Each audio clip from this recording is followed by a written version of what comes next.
या उद्घाटन प्रसंगी उपस्थित सिंधुदुर्ग जिल्हा भारतीय जनता पार्टीचे सरचिटणीस सचिन साठम, उद्योगपती एकनाथ दिदी साहेब, उपस्थित सर्वच राष्ट्रपती मान्यवर, बरोबरच आजचं हे आयोजन नेहमीप्रमाणे थोडं वेगळ्या पद्धतीचं आयोजन आपल्या युथ फोरमच्या सर्व टीमने अतिशय सुंदर अशा पद्धतीने केलेलं आहे। त्याबद्दल आणि या सर्व आयोजनाबद्दल मी त्यांचं मनपूर्वक अभिनंदन करतो।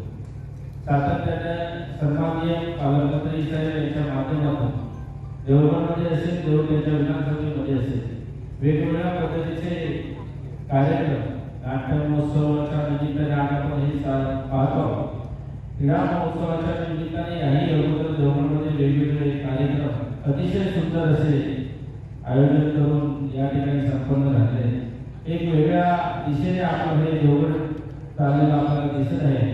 वेगवेगळे कार्यक्रम, वेगवेगळ्या विकासाची एक चांगली बरोबर या ठिकाणी येत आहे। थोड्या दिवसामध्ये आपल्या सर्वांच्या मागणीप्रमाणे या ठिकाणी नाट्यगृह होणार आहे, याचीही आजच आपल्याला बातमी मिळाली। बरोबरच एक वेगळ्या दिशेने जात असताना सर्व युथ फोरमची टीम या सर्व देवगडच्या विकासामध्ये एक चांगल्या पद्धतीने हातभार लावते।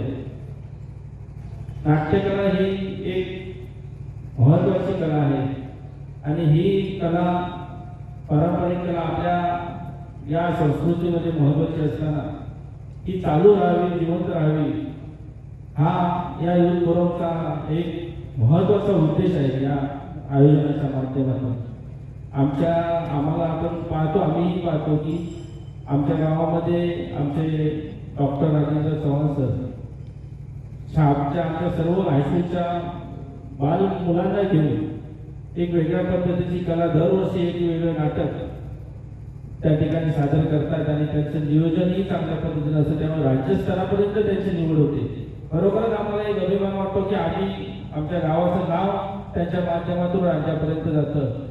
अशी ही चळवळ सातत्याने चालू राहण्यासाठी आपल्या देवगडवासियांचे मनोरंजन असेल, अजूनही नाट्यकलामध्ये नाट्य बघणारे दर्दी आपल्याला पाहायला मिळतात।